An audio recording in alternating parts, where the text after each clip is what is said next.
Terrapin Glass began when I started taking classes at Franklin Pierce University. I attended Franklin Pierce University to get a BA in psychology, and I got into the glassblowing elective my last semester there. I was really into it, but it was my last semester at college, so I had a lot of things to do. After I graduated, I decided I wanted to go back for the summer. That way I could focus on glassblowing a little bit more without having to worry about all my outside classes. So the summer before I went away to grad school, I spent the whole summer taking glassblowing lessons, and I went away to grad school for a year to be a clinical therapist at Antioch University. The summer after my first year of grad school, I decided I wanted to take classes again. I just couldn't get enough of it. After that summer, I knew I didn't want to go back to school with the focus I was doing. I didn't want to go back and sit in a classroom quite yet. I was looking into other grad schools where I could do expressive therapies and kind of try to bring glass to my psychology background. After discussing it with my parents a little bit more, we realized I just didn't have a place that I could work. We were looking into glassblowing studios all around the region. There's some in Boston, there's some up in Vermont, but they're all quite a distance away. That's when we first started thinking about setting up our own. At first it was going to be me in a garage, a teeny tiny little studio, maybe have a friend coming in and helping me, working with me and assisting for me. And when we started looking into places to go, it just kept growing and growing, and to find some place that the fire marshal really liked, and working with all the different people in the community, we finally came upon this place. We really like this place. The landlord's been really working with us to help us, and it's allowed us to expand to what we are today. We've already expanded our space 3 times. We've only been open for a year. Our year anniversary party was last December. So we opened up December 2011. After that, we just started going. We've got a bunch of regular renters. We get a bunch of beginner classes in here. We've got some classes where people are starting to learn more advanced techniques. We also do a bunch of our own work. We make memorials. We do some custom orders. We've got a variety of things going on here. We've got a bunch of kids coming in for lessons. We've had a lot of school groups come in, and we really like having the kids around learning. So it's been a lot of fun. We do hope to expand to other areas of glass. Right now, we just do big hand-blown glass out of the furnace, hot shop work. We are working on setting up a couple of torches so we can do beads and pendants and marbles and other small things, maybe some sculpture work. Hopefully, once we increase our skills in that, we can start offering lessons, or maybe we'll find somebody that's willing to come in and teach the public what they know about beads and making things on the torch. We also have taken slumping and fusing lessons from Ken Kraft. He's a local amazing fusing and slumping artist. So we hope to increase our skills in that manner and maybe integrate them all together into glass. We also really like the idea of stained glass, and we'd like to get a little workshop going on here with stained glass as well.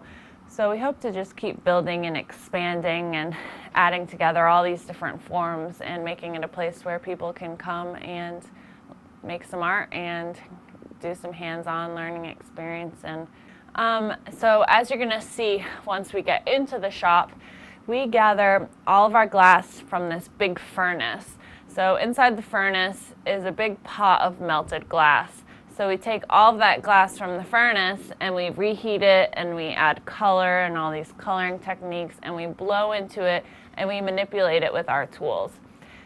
Slumping and fusing is when the glass is cold and it's mostly flat. You can cut it up, put it into a kiln, fuse it so it's melted together, and then put it on a mold and slump it so that it falls into the shape that you would like. Stained glass is sort of on that same regard. It's cold, obviously, and then you just solder all the little cut pieces together. Torch work is done sitting at a table with a torch. There's many different size torches depending on what kind of glass you're using, the type of heat that it needs to get it moving.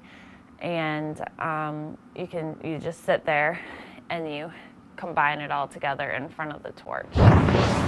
Hi, I'm Jim Van Kampen, one of the 3 owners of Terrapin Glassblowing, with my wife Anne-Marie Casey and our daughter Dominique. And I just wanted to talk a little bit about putting a glass shop together. I had a book on it in the beginning, and the first paragraph of the book said that if you want to have a glass shop, you must first become a welder. And I found that to be true right away. Everything in this shop needs to be welded, needs to be repaired, needs to be fabricated. And it was a skill. I'd never done it before. I spent about 30 hours on YouTube learning it. And now I feel pretty confident with a welding machine.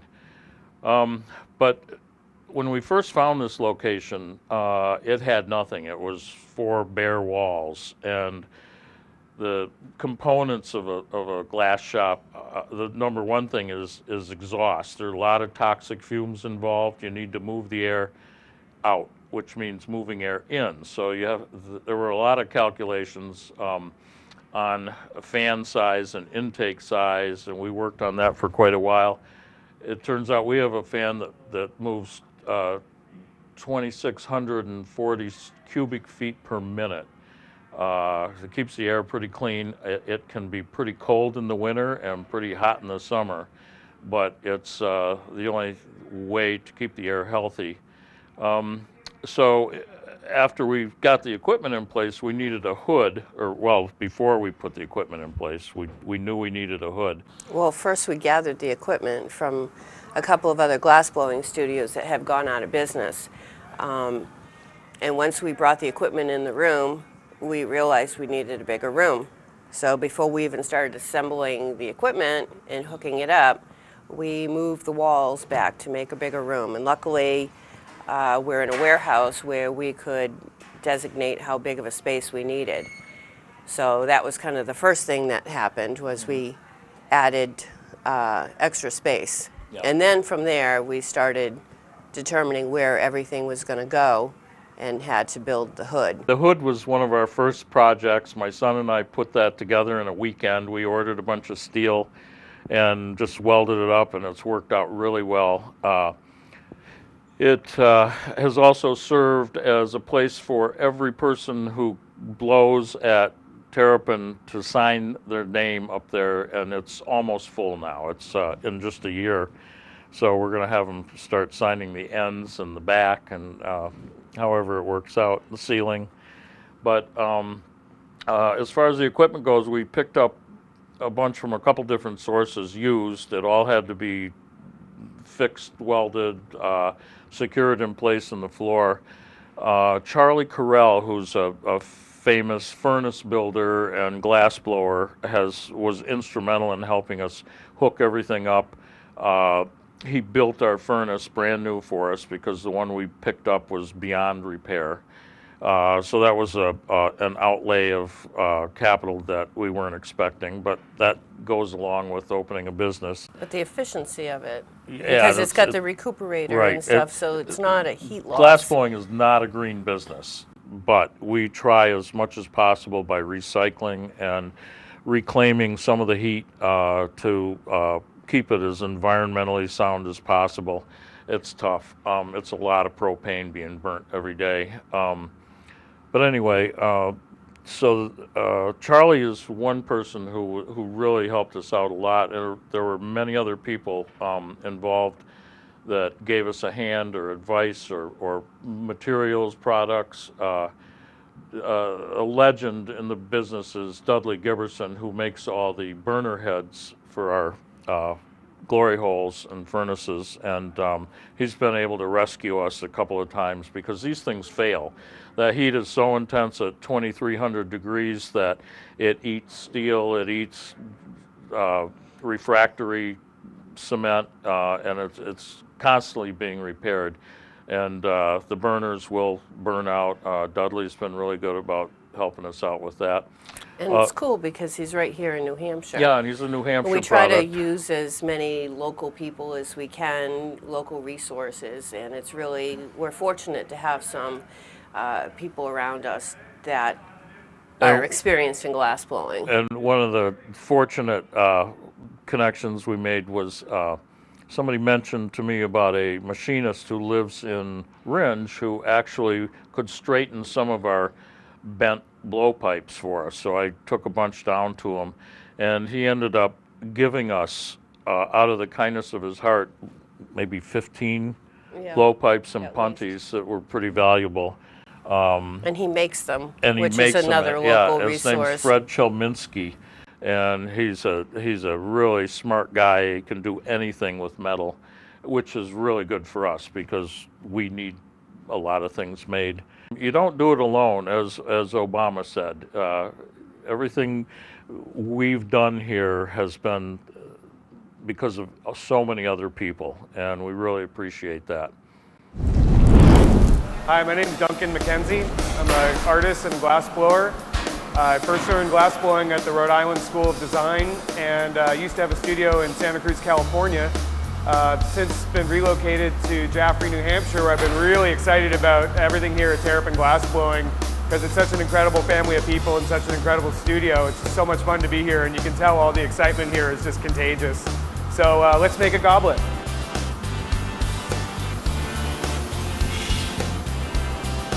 First, I'm just going to gather one gather of hot glass, and then I'm going to take it over to the bench and shape it and start forming it into the goblet.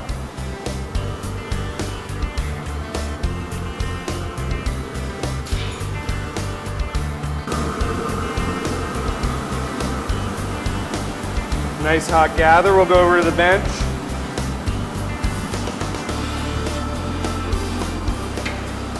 And use this wooden block to shape it. This wooden block is made of cherry wood, and it's been soaked in water so that you can see the steam keeps it gliding in there, and I have to wet it periodically.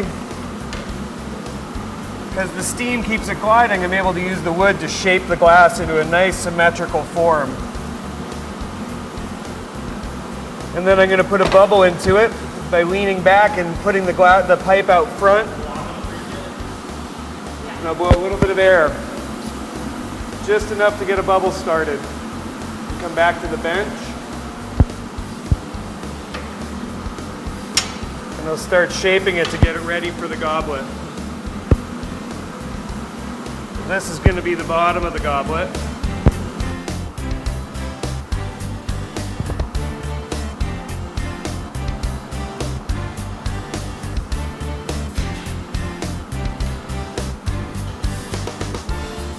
Just keep the shape going while I add some air and keep making it bigger. Now I'm going to go back to the furnace and keep it hot. This is the reheating furnace called the Glory Hole. We didn't make that name up, it's what it's been called for centuries. And now I'm going to go sit back at the bench, let the glass stretch a little bit on the way,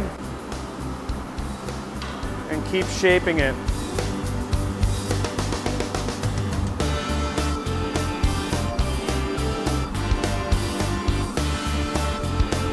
Blow some more air.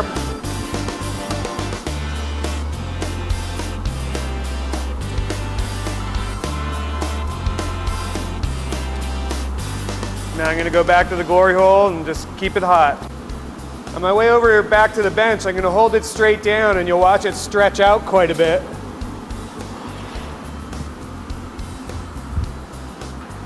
Changing its shape using gravity, and putting a constriction here where we're eventually going to break it to transfer it. First, put a little more air into it.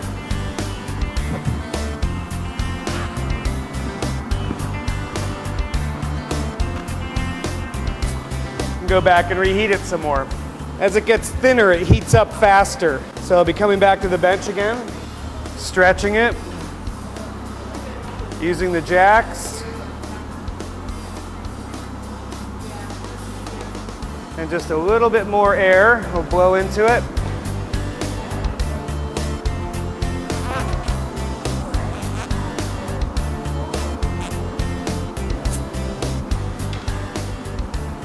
And that's just about ready.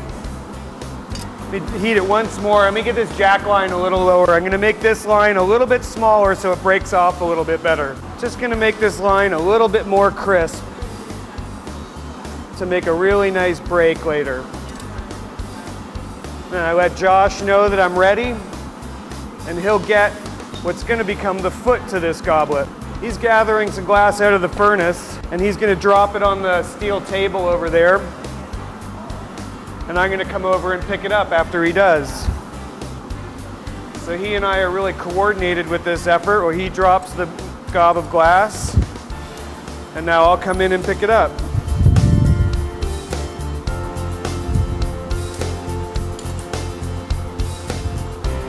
Because the hot glass has touched the cold steel table, I'm going to go reheat the bottom of the goblet.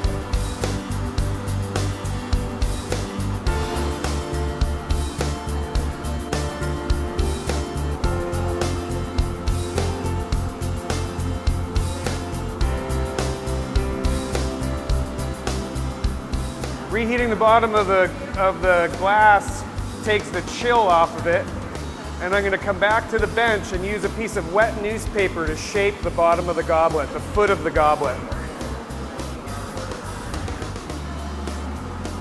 The wet newspaper provides steam, and it allows the glass to just glide through it, and you can see it changing shape.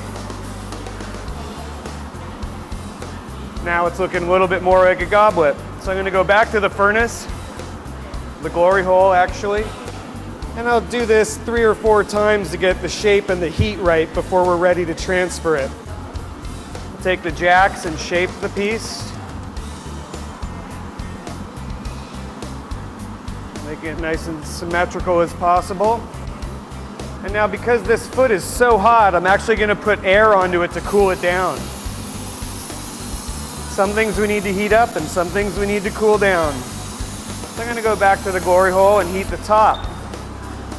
Josh already knows that I'm going to need a punty so we can transfer this glass off of the blowpipe. So he's getting it ready while I get my part ready.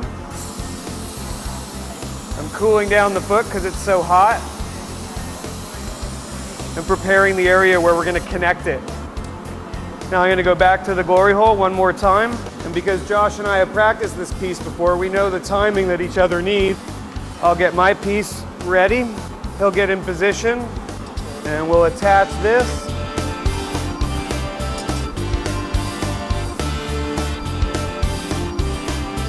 Oops. There we go. And then we'll transfer it. By a small tap on the pipe, we'll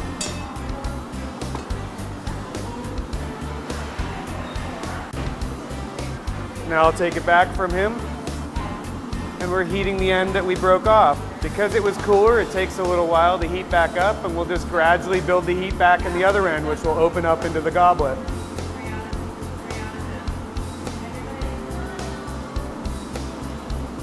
A little flash in there, and we'll head back to the bench. Now that it's gotten warm at the top, it tends to heat up a little bit faster. Josh will come over and help me flatten the lip of the goblet, and he knows how long to be on and he knows when to come off. Perfect. We're almost done. We'll just continue shaping a little bit more.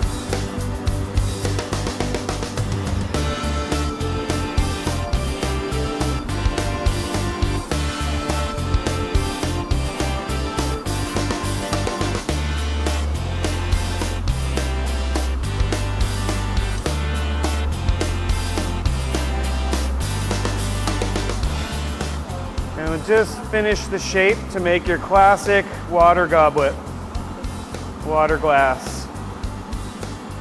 One more flash in the glory hole to get it ready to put away, and then I take the tweezers and I cool off the punty to get it ready to separate so we can put the glass away in the annealer overnight. And there it is.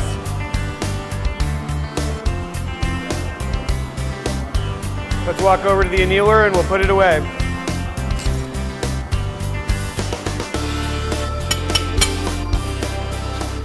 Josh will use the torch there to seam the separation where the punty came off. Instead of being a rough mark, it'll now be fire polished, nice and smooth. Then we'll put it away in the annealer and look forward to seeing it tomorrow. You can see there's 2 more in the back there. Nice.